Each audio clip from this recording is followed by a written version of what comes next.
ಸಿಂಧನೂರು ಜನವರಿ 17ಕ್ಕೆ ದಸಂಸ ಅಧ್ಯಯನ ಶಿಬಿರ. ಕರ್ನಾಟಕ ದಲಿತ ಸಂಘರ್ಷ ಸಮಿತಿ ಅಂಬೇಡ್ಕರ್ ವಾದ ವತಿಯಿಂದ ಕಲಬುರಗಿ ವಿಭಾಗದ ಪದಾಧಿಕಾರಿಗಳಿಗೆ 2 ದಿನಗಳ ಕಾಲ ಅಧ್ಯಯನ ಶಿಬಿರವನ್ನು ತಾವರಗೇರ ಪಟ್ಟಣದ ಬುದ್ಧ ವಿಹಾರದಲ್ಲಿ ಜನವರಿ 17 ಮತ್ತು 18ರಂದು ಹಮ್ಮಿಕೊಳ್ಳಲಾಗಿದೆ ಎಂದು ಕಲಬುರಗಿ ವಿಭಾಗೀಯ ಸಂಘಟನೆ ಸಂಚಾಲಕ ಚಿನ್ನಪ್ಪ ಹೆಡಕಿಬಾಳ ತಿಳಿಸಿದರು. ಈ ಕುರಿತು ನಗರದ ಸರ್ಕ್ಯೂಟ್ ಹೌಸ್ನಲ್ಲಿ ಸುದ್ದಿಗೋಷ್ಠಿ ನಡೆಸಿ ಮಾತನಾಡಿದರು. Professor B. ಕೃಷ್ಣಪ್ಪ ಅವರ ಧರ್ಮಪತ್ನಿ ಇಂದಿರಾರವರು ಶಿಬಿರವನ್ನು ಉದ್ಘಾಟಿಸಲಿದ್ದು, ಅಧ್ಯಕ್ಷತೆಯನ್ನು ರಾಜ್ಯ ಪ್ರಧಾನ ಸಂಚಾಲಕರಾದ ಮಾವಳ್ಳಿ ಶಂಕರ ವಹಿಸಲಿದ್ದು, ಪ್ರಮುಖವಾಗಿ ಅಂಬೇಡ್ಕರ್ ಚಳವಳಿ ಮತ್ತು ಮಹಿಳಾ ವಿಮೋಚನೆ, ಅಂಬೇಡ್ಕರ್ ವಾದ, ಅಂಬೇಡ್ಕರ್ ದೃಷ್ಟಿಯಲ್ಲಿ ಜಾತಿ, ವರ್ಗ ಹಾಗೂ ಬೌದ್ಧ ಧರ್ಮ, ರಾಷ್ಟ್ರೀಯ ಶಿಕ್ಷಣ ನೀತಿಗಳು ಮತ್ತು ವರ್ತಮಾನ ಸಮಸ್ಯೆಗಳು, ದಲಿತ ಸಂಘರ್ಷ ಸಮಿತಿ ಉಗಮ ಬೆಳವಣಿಗೆ ಮತ್ತು ವರ್ತಮಾನ ಸಮಸ್ಯೆಗಳು ಒಳಗೊಂಡಂತೆ ಭಾರತ ಸಂವಿಧಾನ, ಆಶಯಗಳು ಮತ್ತು ರಾಷ್ಟ್ರ ವಿರೋಧಿ ಕೋಮುವಾದಗಳ ಬಗ್ಗೆ ಸುದೀರ್ಘವಾಗಿ ಉಪನ್ಯಾಸ ನೀಡಲಾಗುತ್ತದೆ ಎಂದರು. ನಗರ ಘಟಕ ಅಧ್ಯಕ್ಷ ಉಮೇಶ್ ಕಲ್ಮಂಗಿ ಮಾತನಾಡಿ, ಪ್ರತಿ ಜಿಲ್ಲೆಯಿಂದ 50 ಜನ ಪದಾಧಿಕಾರಿಗಳು ಭಾಗವಹಿಸಲಿದ್ದು, ಹೆಚ್ಚಿನ ಸಂಖ್ಯೆಯಲ್ಲಿ ಜನತೆ ಪಾಲ್ಗೊಂಡು ಅಧ್ಯಯನ ಶಿಬಿರದ ಸದುಪಯೋಗ ಪಡೆದುಕೊಳ್ಳಲು ಕರೆ ನೀಡಿದರು. ಈ ಸಂದರ್ಭದಲ್ಲಿ ದೇಶಪ್ಪ ಪಾಂಡುರಂಗ ಕ್ಯಾಂಪ್, ಭಾಸ್ಕರ್, ಮೆಹಬೂಬ್ ಪಾಟೀಲ್ ಮುದ್ದಾಪುರ, ವೀರೇಶ್ ನಾಗರಬೆಂಟಿ ಸೇರಿದಂತೆ ಇತರರು ಇದ್ದರು. ವರದಿ ವೆಂಕಟೇಶ ನಾಯ್ಕ, ಪ್ರಜಾ ಪವರ್ ಟಿವಿ, ಸಿಂಧನೂರು.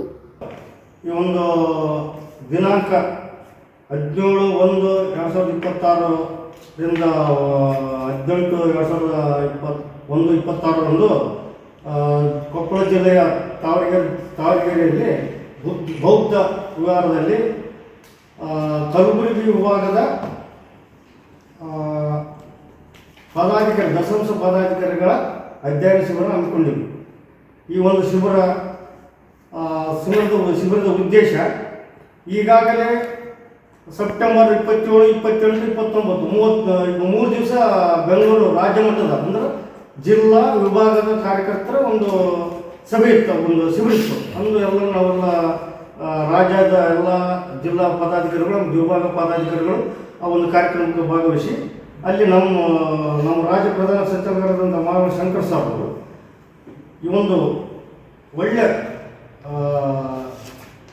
ವಿದ್ಯಾವಂತ ಮತ್ತು ಈ ಒಂದು ದಲಿತ ನಮ್ಮ ಕಾರ್ಯಕರ್ತರ ಒಂದು ಪಡೆಯನ್ನು ಕಟ್ಟುವ ಸಲುವಾಗಿ ಪದಾಧಿಕಾರಿಗಳಿಗೆ ತರಬೇತಿ ಕೊಡಲು ಶುರು ಮಾಡಿದ್ದಾರೆ. ಆ ಒಂದು ಅವೆಲ್ಲ ಒಂದು ರಾಜ್ಯದ 4 ಕಂದಾಯ ವಿಭಾಗಗಳಲ್ಲಿ ಈಗಾಗಲೇ ಮೈಸೂರು ವಿಭಾಗ, ಬೆಳಗಾವಿ ವಿಭಾಗ ಹಾಗೂ ಮತ್ತು ಬೆಂಗಳೂರು ವಿಭಾಗ, ಈ 3 ವಿಭಾಗಗಳಲ್ಲಿ ಈ ಒಂದು ಅಧ್ಯಯನ ಶಿಬಿರ ಮುಗಿದಿದ್ದು, ಈ ಕಲಬುರಗಿ ವಿಭಾಗದ ಕಾರ್ಯಕರ್ತರ ಶಿಬಿರವು ಜನವರಿ 17ರಂದು ನಡೆಯಲಿದ್ದು, ಈ ಒಂದು ಶಿಬಿರದಲ್ಲಿ ನುರಿತಂತ ಬುದ್ಧಿಜೀವಿಗಳು ಬಂದು ಕಾರ್ಯಕರ್ತರಿಗೆ ಯಾವ ರೀತಿ ನಾವು ಭಾಷಣ ಮಾಡಬೇಕು, ಯಾವ ರೀತಿ ನಾವು ಈ ಒಂದು ಕಾಲದಲ್ಲಿ ಯಾವ ರೀತಿ ಸಮಾಜದಲ್ಲಿ ನಾವು ಸೇವೆ ಮಾಡಬೇಕೆಂಬುದನ್ನು ಆ ಒಂದು ಶಿಬಿರದಲ್ಲಿ ಕಲಿಸಿಕೊಡ್ತಾರೆ. ಅದಕ್ಕಾಗಿ ಎಲ್ಲ ಪ್ರತಿಯೊಂದು ತಾಲೂಕು ಪದಾಧಿಕಾರಿಗಳು, ಜಿಲ್ಲಾ ಮತ್ತು ತಾಲೂಕು ಪದಾಧಿಕಾರಿಗಳು ಶಿಬಿರ, ಯಾಕಂದರೆ ನಾವು ರಾಜ್ಯ ಮಟ್ಟದ ಶಿಬಿರದಲ್ಲಿ ದೊಡ್ಡ ಭಾಗವಹಿಸಿ ಈಗ ತಾಲೂಕು ಮಟ್ಟದ ಪದಾಧಿಕಾರಿಗಳು ಕರೀಲಿ ಅಂತೇಳಿ ಒಂದು ಶಿಬಿರನ ಅರೇಂಜ್ ಮಾಡಿ ನಮ್ಮ ರಾಜ್ಯ ಪ್ರಧಾನ ಸಂಚಾಲಕ ಸರ್ ಮಾವಳ್ಳಿ ಶಂಕರ ಸರ್ ಈ ಒಂದು ಕಾರ್ಯಕ್ರಮಕ್ಕೆ ಕರ್ನಾಟಕ ದಲಿತ ಸಂಘ ಸಮಿತಿ ಸ್ಥಾಪನೆ ಮಾಡಿದಂಥ ಪ್ರೊಫೆಸರ್ ಬಿ. ಕೃಷ್ಣಪ್ಪನವರ ಶ್ರೀಮತಿ ಇಂದಿರಾ ಕೃಷ್ಣಪ್ಪ ಸರ್ ಮೇಡಮ್ ಬರ್ತಾಳೆ, ಆಮೇಲೆ ನಮ್ಮ ಮಾವಳ್ಳಿ ಶಂಕರ್ ಸರ್ ಬರ್ತಾರೆ, ಆಮೇಲೆ ಗಾನ ಒಂದು ಸಂಗೀತ ಕಲಾವಿದರು ಸಹಿತ ಬರ್ತಾರೆ. ಈ ಒಂದು ಕಾರ್ಯಕ್ರಮಕ್ಕೆ ಎಲ್ಲರೂ ಬಂದು ಈಗಾಗಲೇ 2-3 ಮೀಟಿಂಗ್ ಮಾಡಿ ಆ ಒಂದು ಕಾರ್ಯಕ್ರಮದ ಬಗ್ಗೆ ಚೆನ್ನಾಗಿ ಎಲ್ಲ ವ್ಯವಸ್ಥೆ ಸರಿ ಮಾಡೀವಿ. ನಾವು ಪಕ್ಕದ ಒಂದು ತಾಲೂಕಿನ ಕಾರಣ ಎಲ್ಲ ಒಂದು ಕಾರ್ಯಕ್ರಮ ಯಶಸ್ವಿ ಆಗುತ್ತದೆ ನಾವು ಭಾಷೆ ಎಲ್ಲರಿಗೂ ಒಂದು ಕಾರ್ಯಕ್ರಮನ ನಮ್ಮ ರಾಜ್ಯ ಸಂಚಾಲಕರು ಬಂದು ಉದ್ಘಾಟನೆ ಮಾಡ್ತಾರೆ.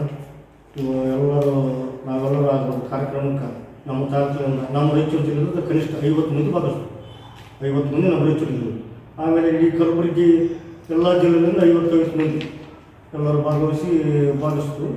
ಈ ಒಂದು ಕಾರ್ಯಕ್ರಮವನ್ನು ಯಶಸ್ವಿಯಾಗಲು ನಾವು ಎಲ್ಲರೂ ನಾನು ಉಮೇಶ್ ಕಲ್ಮಂಗಿ, ದಲಿತ ಸಂಘರ್ಷ ಸಮಿತಿ ನಗರ ಘಟಕಾಧ್ಯಕ್ಷ. ಇದೇ ದಿನಾಂಕ 17 ಜನವರಿ 2026ರಿಂದ 18 ಜನವರಿ 2026ರವರೆಗೆ ಬೌದ್ಧ ವಿಹಾರ ತಾವರಗೆರೆಯಲ್ಲಿ ನಮ್ಮ ದಲಿತ ಸಂಘರ್ಷ ಸಮಿತಿಯ ರಾಜ್ಯ ಸಂಚಾಲಕರಾದಂಥ ಶ್ರೀ ಮಾವಳ್ಳಿ ಶಂಕರ್ ಸರ್ ಅವರು ಹಾಗೂ ಪ್ರೊಫೆಸರ್ ಬಿ ಕೃಷ್ಣಪ್ಪ ಅವರ ಪತ್ನಿ ಅಂತ ಅವರು ಕೂಡ ಈ ಒಂದು ಕಾರ್ಯಕ್ರಮಕ್ಕೆ ಬಂದು ಕಲಬುರಗಿ ವಿಭಾಗದ ದಲಿತ ಸಂಘರ್ಷ ಸಮಿತಿ ಪದಾಧಿಕಾರಿಗಳ 2 ದಿನದ ಅಧ್ಯಯನ ಶಿಬಿರವನ್ನು ಹಮ್ಮಿಕೊಂಡಿದ್ದು, ಈ ಶಿಬಿರದಲ್ಲಿ ಪದಾಧಿಕಾರಿಗಳನ್ನು ನೇಮಕ ಮಾಡುವುದು ಹಾಗೂ ಅವರಿಗೆ ಯಾವ ರೀತಿಯಾಗಿ ನಿಮ್ಮ ಸಂಘಟನೆ ಮುಂದುವರಿಸಿಕೊಂಡು ಹೋಗಬೇಕು, ಯಾವ ರೀತಿ ಭಾಷಣ ಮಾಡಬೇಕು ಅಂತೇಳಿ ನುರಿತ ಮತ್ತು 200 ಉಪನ್ಯಾಸಕರುಗಳಿಂದ ಅವರನ್ನು ತರಬೇತಿ ಮಾಡುವಂಥ ಕಾರ್ಯಕ್ರಮವನ್ನು ಹಮ್ಮಿಕೊಂಡಿದ್ದು, ಈ ಒಂದು ಕಾರ್ಯಕ್ರಮಕ್ಕೆ ಅತಿ ಹೆಚ್ಚಿನ ಸಂಖ್ಯೆಯಲ್ಲಿ ನಮ್ಮ ರಾಯಚೂರು ಕಡೆಯಿಂದ 50 ಜನ, 50ಕ್ಕಿಂತ ಹೆಚ್ಚಿನ ಜನರನ್ನು ಸೇರ್ತೀವಿ. ಆಮೇಲೆ ಎಲ್ಲ ವಿವಿಧ ಕಡೆಗಳಿಂದ ಇಡೀ ರಾಜ್ಯದಂಥ 55 ಜನಗಳನ್ನು ಹೇಳಿದ್ವಿ, ಅದಕ್ಕಿಂತ ಜಾಸ್ತಿಯನ್ನು ಸೇರಬಹುದು. ಈ ಒಂದು ಕಾರ್ಯಕ್ರಮದ ಮುಖ್ಯ ವಿಷಯ ಅಂದರೆ ಅಂಬೇಡ್ಕರ್ ಚಳವಳಿ ಮತ್ತು ಮಹಿಳಾ ವಿಮೋಚನ, ಇದರ ಮುಖ್ಯ ವಿಷಯ. ಈ ವಿಷಯವನ್ನು ಸಾವಿತ್ರಿ ಮಂಜುನಾಥ್ ಅವರು, ಅಂಬೇಡ್ಕರ್ ವಾದಿ ಚಿಂತಕರು ಕೊಪ್ಪಳ, ಇವರು ಎಲ್ಲರಿಗೂ ತಿಳಿಸಿಕೊಡ್ತಾರೆ.